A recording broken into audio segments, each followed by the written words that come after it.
Hi everyone, it's Krisha and I had COVID. I had a lot of different thoughts on how I would come back here on YouTube, but this is definitely not one of them. But what can I say? I didn't choose this COVID life. COVID life chose me. And so here we are. Today I'm gonna talk about the 5 most surprising things that I realized during this whole COVID season. So stick around.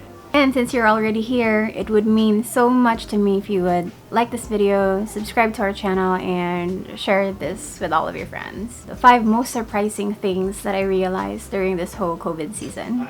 Number 1, I didn't lose my sense of taste and smell. I know, shocking, right? If there's one thing I realized during this whole thing, is that COVID actually presents itself differently for every person. For example, I never had fever, I never lost my sense of taste and smell. All I experienced was this really annoying dry cough that started as this scratchy feeling at the base of my throat, some weird chest pains sa akong right side, but they weren't that bad. I had some cold symptoms during day 4 and 5, which disappeared thereafter, and diarrhea.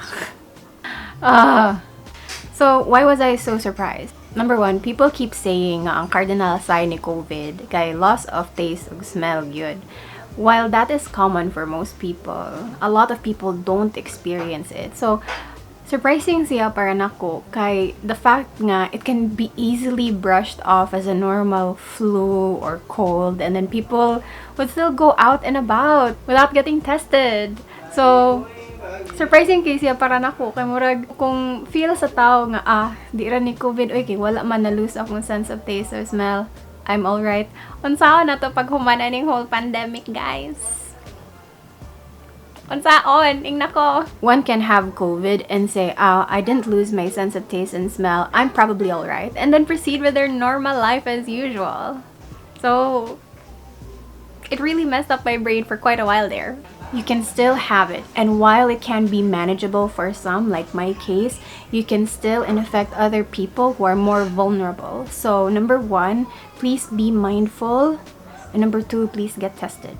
Second, you don't need to test negative to end your quarantine. The second one is surprising for me because I really didn't know nga dili day ka kinahanglan mo test negative para maingon nga naka-heal na ka sa COVID. I know this is surprising for a lot, not just me. Kay murag para nako okay, ni-test ko positive at the very beginning, so para mahuman ni for this to end, I should test negative, right? But that's not necessarily the case. At first, I was quite shocked nga kanang, what is the government doing, etc., etc. But then I have since been educated by my friends in the medical field and by doing thorough research about it nga kanang as long as you quarantine yourself for 14 days. Actually, I've read some sources like from the CDC nga kanang 10 lang ang quarantine days kung like mild lang ang symptoms. So as long as you quarantine for that specified period of time, afterwards kay you can be treated as negative na. Ang akong nakitaan nga explanation kay they don't retest you kay the test will still pick up traces of the dead virus inside you and you will get a false positive nga result. So that's why a protocol nila kay as long as you quarantine for 14 days kay mo na siya. For the beginning, it really was surprising for me. My moral lesson for this one is to be educated good. If you're not sure, please ask kanang friends who really can be trusted with medical information, like friends in healthcare, mga doctors, mga nurses. Di ta magpataka og paminaw sa bisag kinsa lang, di ta magpataka og paminaw sa mga hoax, mga fake news. And if you need to do your research, please get it from reliable sources like the CDC. And di ta magpataka og kanang sagap lang og mga random nga mga balita. Third, the absolute mental stress of it all. I want to preface this. The mental stress. Early on, when I first had my onset of symptoms, naka-feel ko nga ako na lahi lagi ni siya.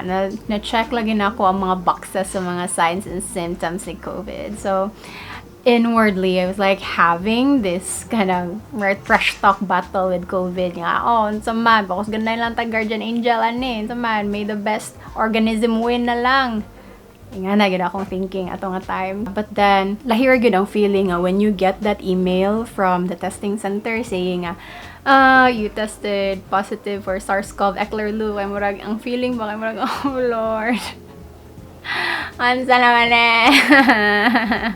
Keeping your morale high is really important if you wanna get through this, jud. Mo na akong na-learn ani nga time. I was talking to my friend, Fayette. She's in Ireland right now. Hi, Fay. I miss you.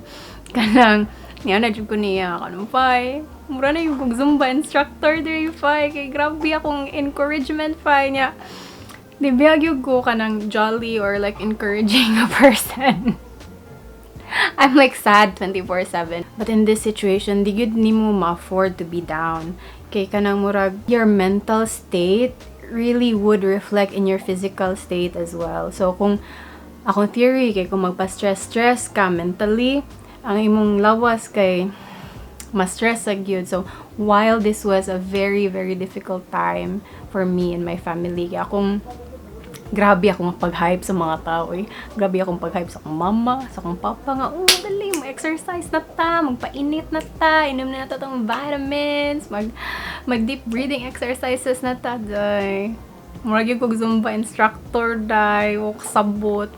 Pero yeah, like, it was just a matter of really fighting the being down, I guess. Normally, I wouldn't say that because I'm a huge advocate of like, feeling your feelings when you feel it, but in this case you really can't afford to be overcome by fear and by stress. So wala siya. It's really the mental stress and how you'd fight it was very surprising to me nga kanang ay nga ni di ay kay to be honest, I've been sicker before. Like this is not the sickest I've been, thank God. Pero like ang imong mentality yun kay lahi ra jud, especially if you have older kanang members of the family like my parents. They were really so stressed out about it, especially with all the things that they see in the news. So yeah, it was really important to be positive. Oh my god, I can't believe I just said that. Hi, my name is Bagheera and I eat all the slippers. Fourth, the overall government response.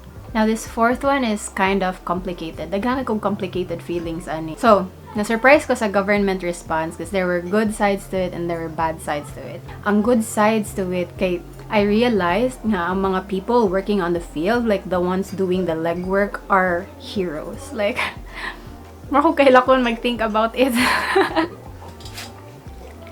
Kaya nga no, di jud lalim ilang gibuhat do, as in makaingon jud ko nga ang kanang mga contact tracers, ang mga people nga mo swab nimo, mga people nga mo test nimo, people nga mo entertain nimo sa hospital, kay di jud lalim ilang gibuhat gyud, as in they're risking their life and limb for this whole situation. And para nako kay dapat they deserve the world. Like my heart really goes out to them kay di jud lalim ilang gibuhat, as in jud di jud lalim. But on the other hand, ma-surprise gyud ko sa response sa top government. Kay ato gyud mo makita nga murag diri gyud ang wrong. The people who are interacting with COVID patients, kay they're doing the best that they can with the situation.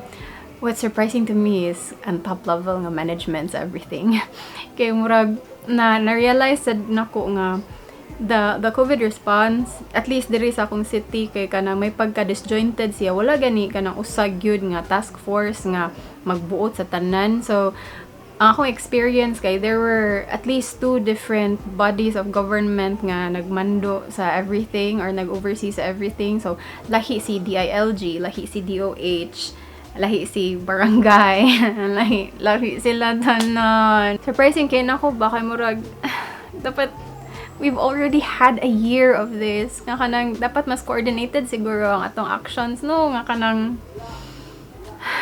as a project manager, frustrating kasi para nako nga dili gani mag Voltas 5 nga kanang nag-fuse together and move as one ang everyone. So it was surprising and frustrating at the same time for me nga the bottleneck is really not with the people who are doing the legwork. It's not with the frontliners. It's with the people manning the government. I'm sure they're doing all they can, but at this point, sadly, I'm expecting something better. So, muna siya. Last but not the least, kay the power of community. Shit, makahilak na sa group. This fifth one is basically me being surprised and overwhelmed by how our direct community responded to the news of my family having had COVID. Kay murag, wala lang, overwhelming kayo. Kay, na-expect ko nga kanang, you know na how it's portrayed in the news nga, yeah, kani sila, na COVID ni sila, blah, blah, blah. Pero the opposite is true, gyud para sa mo experience pura buyag, and I couldn't be more thankful for the community and support system that we have. Yun mo yung mga ko gayla ko just thinking about it. Chat. Instead of being alienated, kay we receive so much overwhelming love and support. Amo mga agaw diri kay sila gyud ang ni-volunteer to kanang ferry groceries back and forth. They sent us a lot of supplies. My sister's friends, they sent us food each day of the week para di na daw maghuna-huna kung sa lutuon para makafocus on how to support your body na lang and healing. Like, my friends called from wherever they are in the world to check in on us. Family, mga prayer brigade. Now, I don't know if you believe in a higher power or a higher being or God. Whatever your theology is, though, di gyud nimo ma-deny ang power of community and their support. Kay grabe gyud siya makaboost og moral. Nga kanang murag maka-feel jud ka nga, dira day ko alone in this world. Like, people are rooting for me. People are rooting for us to get well. People are praying for us and are looking out for us. So, moto, surprising case siya para na okay. I almost don't know how to receive it. Ano murag na-surprise ko nga, love day minimo. There are people out there who care for us, di ay. So, it definitely eased the burden of having had the virus. So, yun. So, that's it, you guys. I know this wasn't the normal booktube comeback that you were expecting, but I do hope that you pick some things up from this chica that we just had. As of this filming, all of my family members are now COVID-free, and my parents have also had their first dose of the vaccine. So, I'm really hopeful na mahuman na ginitanan soon. I know we still have a long way to go, but I really do hope nga things would only get better from here. Thanks so much for hanging out with me. Don't forget to protect yourself, wear masks, wash your hands, treat the frontliners nicely, take care of each other, and that's it. Thanks so much for hanging out with me today. This has been Krisha from Third World Book Nerd, and I'll see you next time. Bye-bye. Hi, Me. I'm talking about my COVID experience. You want to share your COVID experience? I'm very affluent. What? I'm not fluent. You're not fluent? I'm affluent.